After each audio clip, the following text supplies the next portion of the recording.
নমস্কার, কেমন আছেন সবাই? আশা করি ভালো আছেন। এখন বাজে বেলা 12টা, আর ছেলেকে আমি স্কুলে দিয়ে চলে এসেছি। সকাল থেকে একদম ভিডিও করার সময় হয়নি, সকাল থেকে একদম ভিডিও করতে পারিনি বন্ধুরা। আর রান্নাবান্না তো আমার হয়েই গেছে, কাচাকুচিও করেছি, কিন্তু সে ছাদে গিয়েছি মেলবো, সে সময় একদম নেই। চলুন ছাদে গিয়ে জামা কাপড়টা মেলে আসি। এই দেখুন, এখানে মিল্কির ভাত বসিয়ে দিয়েছি। আর আমাদের মিল্কি কি স্টাইলে শুয়ে আছে দেখেছেন? ও প্রায় সময় এইরকম করে ঘুমোয়। আর আজকে রান্না করেছি পাবদা মাছের ঝাল, আর এই দেখুন যুক্তি ফুল দিয়ে ডাঁটা দিয়ে তেতো চচ্চড়ি।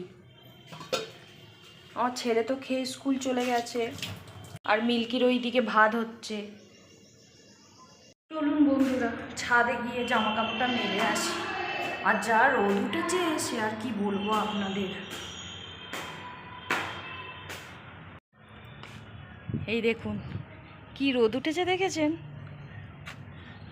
আপনি জামা কাপড় কেচে মেললেই ব্যাস শুকনো।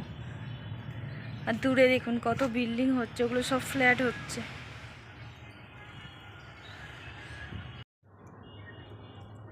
চলুন জামা কাপড়গুলো মেলে দিই। এই রোদে কাউকে যদি দাঁড় করিয়ে দেন তেল মাখিয়ে, তার কেমন অবস্থা হবে বলুন তো?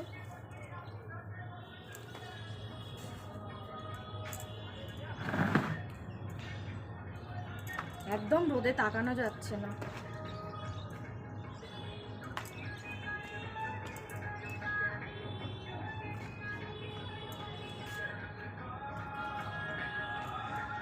যা রোদ, মনে হচ্ছে সানগ্লাস পরে আর ছাদে আসতে হবে জামা কাপড় মেলার জন্যে।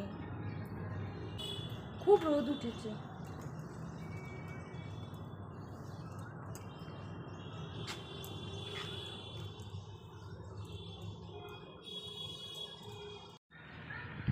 সব জামা কাপড় মিলে দিয়েছি, চলুন। এ রোদে আর তাকানো যাচ্ছে না। আর আমি যতবার আসবো আপনাদেরকে ছাদটা দেখাবো। ছাদের আশেপাশে দেখুন,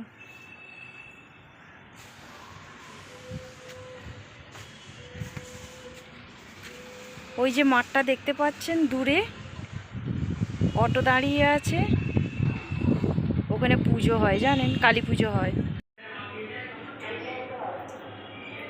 ছেলে খাবে দুধ চকোস, আর এখানে চা বসিয়েছি, একটু চা খাবো। শুভ সন্ধ্যা বন্ধুরা, সন্ধে হয়ে গেছে, একটু চা বসিয়েছি, আর ছেলেকে এবার খেতে দেবো। ছেলে খেয়ে পড়তে বসবে।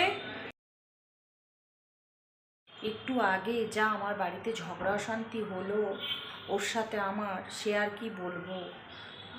বাড়িতে আশেপাশে যদি লোক থাকতো সবাই ভাবতো কি নাই কি হয়েছে, কিন্তু যেহেতু আমি চারতলায় থাকি কেউ শুনতেই পায়।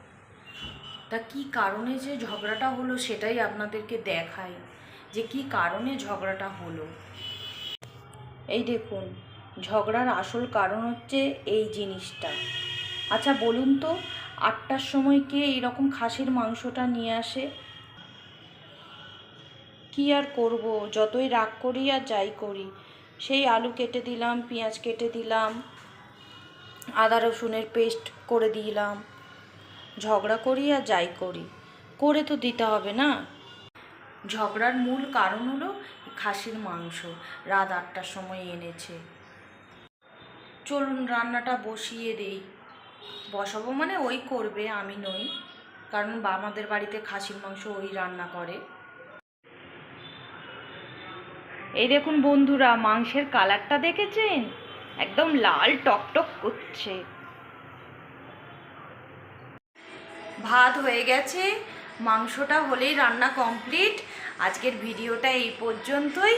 আপনাদের ভিডিওটা যদি ভালো লাগে অবশ্যই লাইক কমেন্ট শেয়ার করবেন, আর চ্যানেলটাকে সাবস্ক্রাইব করবেন। সবাই ভালো থাকবেন।